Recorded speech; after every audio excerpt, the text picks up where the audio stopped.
something I need to tell you. I bet there is.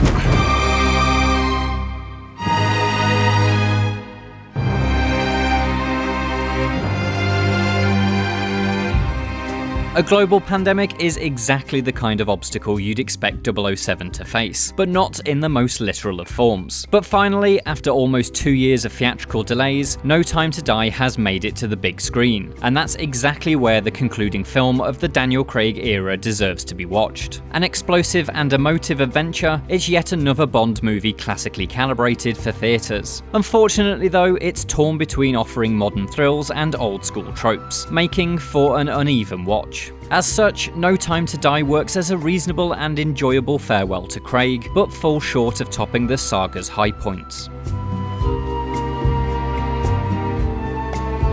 As you'd expect for his swan song outing, No Time to Die is a showcase of everything Craig has brought to Bond. A well-shaken cocktail that's equal parts grizzled and emotional, he continues to work as a 007 that subverts the classic mould of the character, even if the film around him is doggedly determined to lean old school. As a fighter, he's enjoyably brutish, ever Britain's blunt instrument and rejecting any sense of elegance in the line of duty. But Craig will be best remembered for turning a weapon into a human, and No Time to Die doubles down on that idea. He runs the emotional gamut here, from moments of genuine happiness and love to fury and even sadness. Craig handles it all with incredible skill, leaving behind the unshakable impression that he's not just been the right Bond for modern times, but the best of them all. He's able to do this despite No Time to Die being an overly safe and largely unsurprising outing for 007. It's a film at war with itself. In many ways, this is a thoroughly modern Bond movie, but it all too often seems like it's ticking off franchise tropes in a manner that feels as if No Time to Die is enslaved to the past, rather than simply paying homage. The result is a story that ties up all the dense plot threads that have flowed through the Craig era, but also attempts to tell a standalone tale that feels plucked from the 1960s. The former is fascinating, but the latter is shallow and dull, and while these components are elegantly dovetailed, the structure of the story crams the best stuff into the first hour of a film that runs for a gargantuan 163 minutes. To the credit of director Cary Joji Fukunaga, No Time to Die never feels as long as its runtime. It motors along at pace, particularly in the fantastically twisty opening act, and introduces new concepts with each major turn. As it does this, it's consistently handsome. There's gorgeous wide shots of Italy that are near enough drawn in sepia tone, a sequence in Norway where you can practically feel the chill of the ice, and a forest chase surrounded by so much fog and tension it becomes something akin to a horror scene. There's some accomplished and impactful action here too, especially when it comes to the series staple of car chases. An early sequence featuring Bond's gadget-packed Aston Martin DB5 is an absolute belter, and undoubtedly the best use of a vehicle in the series since Casino Royale earned a world record for flipping its DBS 7 times in a row. But while the direction is strong, there's nothing quite as memorable or special as Sam Mendes' work on Skyfall. I can't help but wonder if Fukunaga is hampered by the traditions of the series, which perhaps has no tolerance for something as adventurous as his efforts on True Detective and Maniac.